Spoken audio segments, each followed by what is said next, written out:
Hey everybody, I told you I'd get back to you.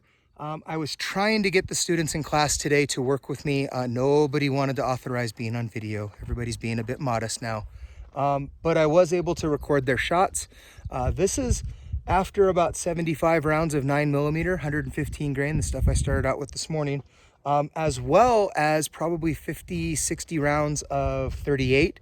One of my shooters snuck in some 357 on me earlier with hollow points. So I can definitely show you what happened on the back of that.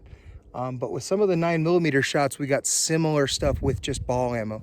So you remember the warning, don't use hollow points with this because it wears out your target faster. I can see how that would happen, but it doesn't have to be just hollow points. So let's walk around the back. All right, so walking around the back, you can see some of the target penetrations coming through here. You can see a lot of separation here. Where there's chunks missing. Now those could have been the hollow points, but when you come up here to that 9mm head box, we were getting similar where you were getting multiple rounds hitting through the same hole. You were getting that loss of material as well. So that was there. One of the things I did notice was that the clamps are completely used up on a 2x2 piece of board used as a stand. This clamp is completely used up. Same with the other side. You have a little bit of room, but not much. As you can see here, we've got a little bit of give, but pretty much what we're doing there. So if there's a slightly bigger clamp that still has that strength to hold it on there, that might be an option in the future. Or maybe the other thing I noticed was that because it got a little warm today, and guys in Arizona probably know this, it looked like this started to kind of gain weight and lay itself over. Now, that could be because I didn't hang my clamps up top, which is what they show in their videos.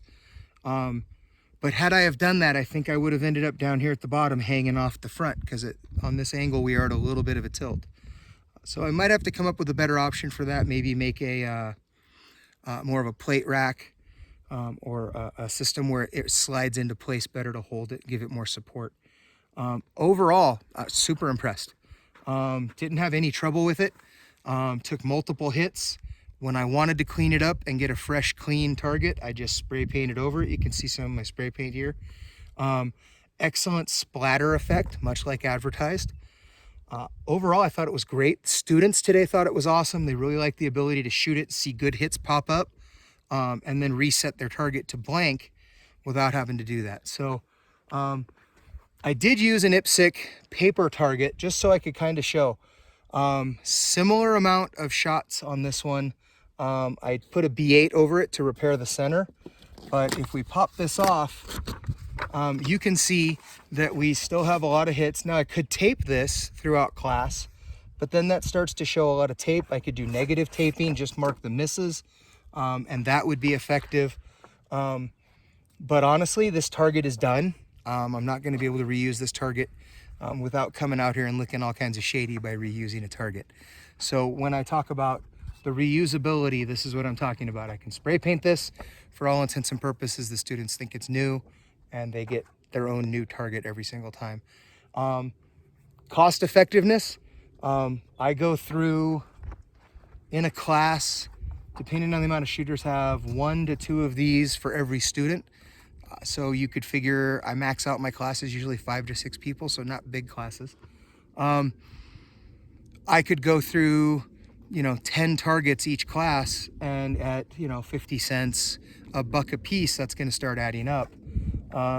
This target with no discount, no promo code, just factory out the door is $55. It wouldn't take me very long to make up that $55 going through this. And honestly, I'm not worried about this getting wet in the rain. Last year, my trailer that I store all my stuff in leaked, and you can see some mold kind of ganged up on me here on my targets. So I'm still reusing these, but I probably lost $200 worth of targets just through mold and mildew, and I'm trying to reuse some of those. So obviously, I'm not going to have that problem with this guy.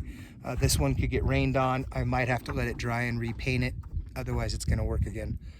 So cost effectiveness, I think this is a great idea. I will keep doing updates on these.